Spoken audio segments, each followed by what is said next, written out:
सवाल दर सवाल में आपका स्वागत है। हमारे साथ है केंद्रीय मंत्री नरेंद्र सिंह तोमर जी। नरेंद्र जी, सबसे पहला सवाल, आपने अभी नर्मदा यात्रा सेवा यात्रा में शिरकत की और जा रहे हैं, इस यात्रा का औचित्य क्या है? ये क्या शिवराज जी की बोट यात्रा है? नर्मदा सेवा यात्रा मध्य प्रदेश सरकार का एक अभिनव प्रकल्प है और इसको पवित्र मन से ही देखने की आवश्यकता है। मैं समझता हूँ कि इस यात्रा के पीछे शिवराज सिंह जी की दूरदृष्टि है। देश में गंगा जी और यमुना जी जैसी विशाल नदियाँ मनुष्य ने प्रदूषित कर दी और आज स्थिति इतनी भयावह हो गई है कि उन नदियों के जीवन के लिए संकट खड़ा हो गया है।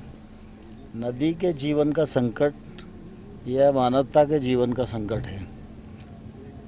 आज केंद्र और राज्य सरकार मिलकर भी गंगा जी और यमुना जी को स्वच्छ, निर्मल और अविलंब बनाने के लिए प्रयत्नशील हैं, लेकिन फिर भी वह काम कठिन लग रहा है। शिवराज सिंह जी ने समय की गति को पहचाना और आने वाले कल में नर्मदा जी को ऐसी स्थिति का सामना न करना पड़े, इसके लिए उन्होंने पूर्व योजना बनाई और जन जागरण के लिए नर्मदा सेवा यात्रा के प्रकल्प को तैयार किया। इस प्रकल्प के पीछे नदी का संरक्षण यह मुख्य उद्देश्य है, पर्यावरण का संरक्षण यह दूसरा उद्देश्य है और नदी के जीवन के प्रति हमारा क्या दायित्व है यह आम जन जाने और पहचाने। और इस दृष्टि से जन जागरण जो हो रहा है वो आने वाले समय में बहुत उपयोगी होगा। मतलब इसका राजनीति से कोई लेना देना नहीं और किसान की आमदनी भी इससे दोगुनी होने वाली है। मतलब मैं समझता हूँ इस विषय को राजनीतिक चश्मे से देखने की ज़रूरत नहीं है।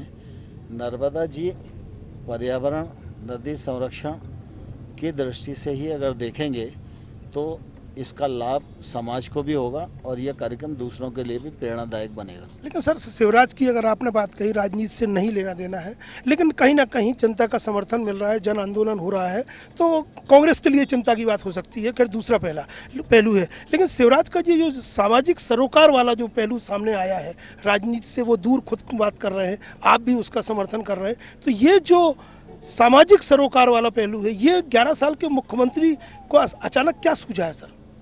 नहीं, इससे पहले भी सामाजिक सरोकार से शिवराज सिंह जी जुड़े रहे।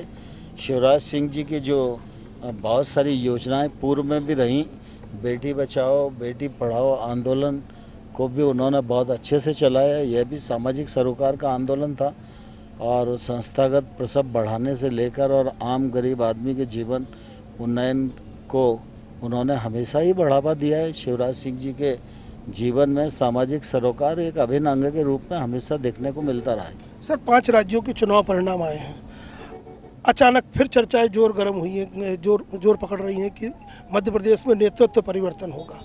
बयान राजनाथ सिंह के भी आए, उमा भारती के भी आए और भी सब लोग कह रहे हैं कि शिवराज के नेतृत्व में होंगे। आप केंद्र में हैं, जितने करीब आप शिवराज के हैं उतने ही मोदी और शाह के। क्या समझते हैं ये परिस्थितियाँ, ये चर्चाओं में अब विराम कैसे लग सकता है? नेतृत्व परिवर्तन की जो चर्चाएं हैं वो सिर्फ मीडिया का विषय हैं और हम लोग भी उनको सुनते रहते हैं, लेकिन इन चर्चाओं की कोई भी चर्चा भारतीय जनता पार्टी में विचाराधीन नहीं है। मुख्यमंत्री शिवराज सिंह जी मध्य प्रदेश में बहुत अच्छा काम कर रहे हैं, मध्य प्रदेश के सबसे लोकप्रिय नेताओं में से एक हैं और उनके नेतृत्व में मध्य प्रदेश आगे बढ़ा है और आने वाले कल में भी और आगे बढ़ेगा। मोदी जी ने सर और संघ ने कहीं ना कहीं जो उत्तर प्रदेश के परिणाम आए तो योगी के तौर पर एक नई पीढ़ी को सामने ला दिया है। मध्य प्रदेश में नई पीढ़ी कैसे सामने आ सकती है सर? आप सब लोग वरिष्ठ हैं, दिल्ली में हैं, आपका दखल भी है, आपका एक बेहतर इस्तेमाल मध्य प्रदेश की राजनीति में समय समय पर किया जाता है। नई पीढ़ी के लिए कैसे शिवराज जी उसको तैयार करेंगे और आप सब लोग? मध्य प्रदेश में जो नेतृत्व है वो नई पीढ़ी का ही नेतृत्व है। अभी ये पीढ़ी अप्रासंगिक नहीं हुई है। शिवराज जी युवा हैं और शिवराज जी मध्य प्रदेश में अच्छा काम कर रहे हैं। शिवराज जी के बाद भी आने वाली पीढ़ी युवा मोर्चा और पार्टी के माध्यम से तैयार हो रही है, क्योंकि भारतीय जनता पार्टी में ये सतत प्रक्रिया है और ये चलती रहती है, लेकिन इसका नेतृत्व से और नेतृत्व परिवर्तन से कोई लेना देना नहीं है। सर, उत्तर प्रदेश के चुनाव के बाद योगी और उधर अमरिंदर सिंह, आप पंजाब का भी जिम्मेदारी अचानक आपको एंड टाइम पे सौंपी गई थी, आखिर ये मोदी लहर पंजाब में क्यों नहीं कोई परिणाम सकारात्मक ला पाई? देखिए, हर प्रांत की अपनी अपनी राजनीतिक परिस्थिति, गठबंधन सरकार के खिलाफ एंटी इनकम्बेंसी बहुत थी और इसलिए पंजाब का जो परिणाम आया उसमें भारतीय जनता पार्टी का मुझे बिल्कुल भी आश्चर्य नहीं। उत्तर प्रदेश का, उत्तराखंड का जहाँ तक सवाल है, भारतीय जनता पार्टी के कार्यकर्ताओं ने वहाँ जी तोड़ मेहनत की। नरेंद्र मोदी जी की लोकप्रियता भी चरम पर है। उनकी जो उज्ज्वला योजना, जनधन योजना, नोटबंदी, ये सब आम गरीब आदमी तक पहुँची और आम गरीब आदमी को लगता है कि नरेंद्र मोदी का नेतृत्व गरीब के जीवन में बदलाव कर सकता है और इसलिए उन लोगों ने एक अभूतपूर्व समर्थन दिया है और उसके कारण भारतीय जनता पार्टी की जिम्मेवारी भी काफ़ी बढ़ी है। और मुझे लगता है कि प्रधानमंत्री जी और हमारे राष्ट्रीय अध्यक्ष अमित शाह जी दोनों ने मिलकर योगी आदित्यनाथ जी का मुख्यमंत्री के रूप में जो निर्णय किया वह योग्य निर्णय है और योगी आदित्यनाथ जी के नेतृत्व में उत्तर प्रदेश तब्दील होगा और जिस प्रकार की अपेक्षा जनता को है वह योगी जी के नेतृत्व में भारतीय जनता पार्टी उन अपेक्षाओं को पूरा करने की दिशा में आगे बढ़ रही है और उसमें सफल भी हो। पंजाब में सर ड्रग के खिलाफ एक मुहिम अमरिंदर सिंह ने शुरू की है, तो टीम योगी ने कहीं ना कहीं बूचड़ खाने बंद करने को लेकर के, छेड़खानी को लेकर के, एंटी रोमियो इसको लेकर के, ये सब चीज़ें जो क्या है, क्या मध्य प्रदेश को इन दो राज्यों से कुछ सीखना चाहिए? देखिए, उनके राज्य में जो समस्या है उस राज्य में उस समस्या के प्रति वो जागृत है। मध्य प्रदेश में उस प्रकार की समस्याएं नहीं हैं।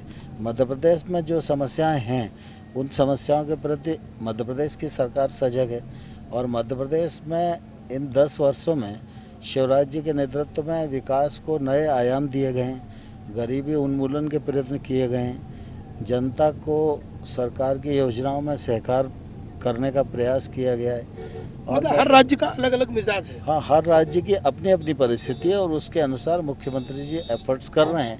योगी जी ने स्वच्छता के लिए जो विषय हाथ में लिया और गुंडागर्दी को निर्मूलन का जो विषय हाथ में लिया और जो नंबर 2 का पैसा इधर उधर इफरात अपराध को जन्म देता है उसको ख़त्म करने की जो शुरुआत की है वो उत्तर प्रदेश की ज़रूरत है। वहाँ की ज़रूरत है, माहौल सियासत बदली है, सत्ता बदली है, लेकिन सर मध्य प्रदेश में एक डेवलपमेंट बहुत तेज़ी से हुआ है। व्यापम का मामला जो न्यायालय में विचाराधीन है और एक अलग मोड़ ले चुका था, अचानक कैग की रिपोर्ट सामने आती है और वो भी अधिकारी उसको बाकायदा प्रेस कॉन्फ्रेंस करते हैं।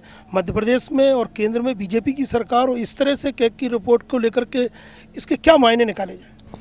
नहीं, देखिए, ये तो कैग का काम है अपना जांच पड़ताल करना, लेकिन व्यापम का जो विषय है उस मामले में कानून अपना काम कर रहा है और न्यायालय अपना काम कर रहा है। मैं समझता हूँ इसमें बहुत ज़्यादा टीका टिप्पणी और राजनीति लाने की आवश्यकता नहीं है, लेकिन व्यापम के विषय में मध्य प्रदेश सरकार ने जो निष्पक्ष जाँच का काम किया है उसके लिए मध्य प्रदेश सरकार की सराहना की जानी चाहिए। इस प्रकरण को सर भाजपा के लिए या वाकई में कोई मतलब रह जाता है सर? अभी बहुत कुछ आना बाकी है। देखिए, जैसा मैंने कहा कि किसी भी विषय में मध्य प्रदेश सरकार हमेशा कानून के हिसाब से काम करती है और कानून जो काम करेगा, जांच के उपरांत जो निर्णय आएंगे उसके हिसाब से कार्रवाई होगी। ऐसी पहले भी होती रही है, आने वाले कल में भी होती मैंने इंतजार करना होगा, समय के साथ सब चीज़ें सामने आएंगी। सर, एक अखंड भारत का नारा अचानक बुलंद हुआ है। मुख्यमंत्री भी उज्जैन में गए थे, जितने भी शंकर जी के तीर्थ हैं, जो शिवलिंग है, जहाँ जहाँ वहाँ पूजा पाठ चल रही है। ये अखंड भारत कितना इत्तेफाक रखता है सर भाजपा संघ की इस कल्पना से? अखंड भारत और साम्राज्यवाद, ये दोनों को अलग अलग दृष्टि से देखना चाहिए। हमारा भारतवर्ष अखंड रहे, मजबूत रहे, एक रहे और श्रेष्ठ बने, ये कल्पना है और इस कल्पना के लिए लोग काम करते रहते हैं। इस बदलते राजनीतिक परिदृश्य में, लेकिन जिस तरह से मध्य प्रदेश में 13 साल से सरकार है, लोग कभी कुशाभाऊ ठाकरे को याद करते थे सर, संगठन के शिल्पी थे, लेकिन जो वर्तमान पीढ़ी है वो नरेंद्र तोमर में इस तरह से कुछ गुण देखती है कि संगठन की जो जिसको समझ है, जहां नरेंद्र तोमर खड़े हो जाते हैं वहां कार्यकर्ता काम में छुट जाता है। ये चुनाव भी बताते रहे। तो जो अब मिशन 2018 और 19 आ रहा है, क्या संभावना है नरेंद्र जी किस रूप में मध्य प्रदेश में नजर आएंगे सर? देखिए, मैं कुछ भी रहूं, लेकिन सबसे पहले मैं मध्य प्रदेश भारतीय जनता पार्टी का कार्यकर्ता हूं। इसलिए मध्य प्रदेश में कोई भी परिस्थिति बने, और विशेष रूप से राजनीतिक दल में चुनाव सबसे प्रमुख परीक्षा की घड़ी होती है, और उस समय जहां मैं सहकार कर सकता हूं या जहां पार्टी तय करती है वो मैं सहकार करता हूं। जहां तक मेरी बात मानना या मेरी स्वीकार्यता का सवाल है, तो ये कार्यकर्ताओं का बड़प्पन है कि वो काम करते हैं और परिश्रम करते हैं। उनके परिश्रम के परिणाम स्वरूप अच्छा परिणाम आता है, तो यश तो नेता को मिलता है, उसके नाते कुछ यश मुझे भी मिल जाता है। मेरी भी लोग प्रशंसा करते हैं, लेकिन मैं ये समझता हूँ कि उसके पीछे कार्यकर्ताओं का परिश्रम ही छिपा रहता है। सर, हर चुनाव में एक नई चुनौती होती है। चौथी बार सरकार में आने के लिए बीजेपी के सामने और खासतौर से शिवराज के सामने क्या चुनौती है? क्योंकि बात एंटी इनकम्बेंसी की आती है तो विधायकों के टिकट काट के उनके ऊपर थोप दी जाती है। सवाल एंटी इनकम्बेंसी किसी पर थोपी नहीं जा सकती। एंटी इनकम्बेंसी व्यक्ति के खिलाफ होती है, संस्था के खिलाफ होती है। संस्था के खिलाफ होती है तो पूरी संस्था को नुकसान होता है, व्यक्ति के खिलाफ होती है तो एक सीट को नुकसान होता है। और इसलिए अभी मध्य प्रदेश की सरकार के मामले में कोई भी एंटी इनकम्बेंसी नहीं है। मध्य प्रदेश के मुख्यमंत्री के खिलाफ कोई एंटी इनकम्बेंसी नहीं है। मुख्यमंत्री काफ़ी लोकप्रिय मध्य प्रदेश में हैं, उनकी सरकार ठीक से काम कर रही है। इसलिए हम 2018 में भी चुनाव लड़ेंगे और फिर से सरकार बनाने में सफल होंगे। 2 और सवाल बच रहे हैं। आपका आवास आ चुका है, लेकिन मैं चाहता हूं उसके पूरे उत्तर मिल जाए। एक तो पचमढ़ी में शिविर हुआ था सर, विधायकों का प्रशिक्षण शिविर। वहां मुख्यमंत्री ने साफ कहा था कि हम सर्वे कराएंगे, सर्वे रिपोर्टों का हम सहारा लेंगे और आप लोग सावधान हैं, यदि आपकी छवि जनता के बीच में नहीं सुधरती है तो फिर टिकट की उम्मीद न रखें। मैं वही बात कह रहा हूँ, क्या एंटी इनकम्बेंसी जिससे आप इनकार कर रहे हैं? नहीं, मैंने कहा ना कि मुझे नहीं मालूम कि सर्वे हुआ या नहीं हुआ, और सर्वे होगा तो व्यक्ति की एंटी इनकम्बेंसी जो सर्वे देखेंगे उनके ध्यान में आएगी। लेकिन एंटी इनकम्बेंसी व्यक्ति के खिलाफ होती है या संस्था के खिलाफ होती है। संस्था के खिलाफ होती है तो पूरी संस्था को नुकसान होता है, व्यक्ति के खिलाफ होती है तो एक आध सीट को नुकसान होता है। इसलिए ये तो पार्टी का धर्म है कि समय समय पर अपने मित्रों को जागृत करते रहना, उनको समझाइश देते रहना, और हमारी कोशिश रहती है कि किसी का भी टिकट न बदलना पड़े। एक और सवाल सर, 2018 और 19 के बीच बीजेपी एक साथ चुनाव की बात करती है। आडवाणी जी से लेकर मोदी जी ने भी इस बात को कहा है। तो क्या मध्य प्रदेश, छत्तीसगढ़, राजस्थान जो गुजरात के बाद हो रहे हैं, क्या ये जो 6 महीने बाद लोकसभा है उसके आसपास चुनाव हो सकते हैं, एक साथ हो सकते हैं, समय पर हो सकते हैं? लोकसभा और विधानसभा चुनाव एक साथ हों, यह निश्चित रूप से आदर्श स्थिति है और भारतीय जनता पार्टी इसकी पक्षधर है। लेकिन जिन चुनावों के बारे में आप पूछ रहे हैं, वो चुनाव के बारे में अभी इस प्रकार का कोई विचार विमर्श नहीं हुआ है। लेकिन लोकसभा और विधानसभा चुनाव साथ साथ हों तो इससे चुनाव का खर्च भी बचेगा, सरकार का खर्च भी बचेगा, कैंडिडेट का खर्च भी बचेगा, और बहुत सारी माथाफोड़ी से हम लोगों को निजात मिलेगी। समय के साथ देखेंगे सर, 2 बड़ी चुनौती है इस वक्त, राष्ट्रपति चुनाव और राम मंदिर। जिस तरह से पूरा मामला कोर्ट में आया है, बड़ी चुनौती बीजेपी के लिए या मोदी सरकार के लिए क्या है? क्योंकि कोर्ट ने राम मंदिर को लेकर कहा है कि बाहर आप लोग बैठे, निश्चित तौर पर सरकार इसमें पहल करेगी। अब उत्तर प्रदेश में भी आपकी सरकार है और दिल्ली में भी है, क्या अपेक्षा रखें सर? कोर्ट में कई और मामलों की भी सुनवाई चल रही है। देखिए, दरअसल क्या है, माननीय राष्ट्रपति का चुनाव है, उस मामले में तो अभी मैं कुछ नहीं कह सकता हूँ, जी, क्योंकि अभी वो समय भी है और राष्ट्रपति के चुनाव को चर्चा का विषय बनाना भी जुलाई चाहिए। में समय। लेकिन राम जन्मभूमि का मामला है, वो निश्चित रूप से हमारी आस्था से जुड़ा हुआ विषय है, और हमने हमेशा ये बात कही है कि राम मंदिर निर्माण के प्रति हमारी प्रतिबद्धता है और उसके मार्ग में आने वाली बाधाओं को हम दूर करेंगे। अभी विषय न्यायालय में विचाराधीन है। न्यायालय में कोई निर्णय मिले ये बहुत अच्छी बात है, लेकिन अभी उच्चतम न्यायालय ने यह प्रकट किया कि दोनों पक्ष मिलकर कुछ रास्ता निकालें, इसमें सुप्रीम कोर्ट भी मदद करने के लिए तैयार है।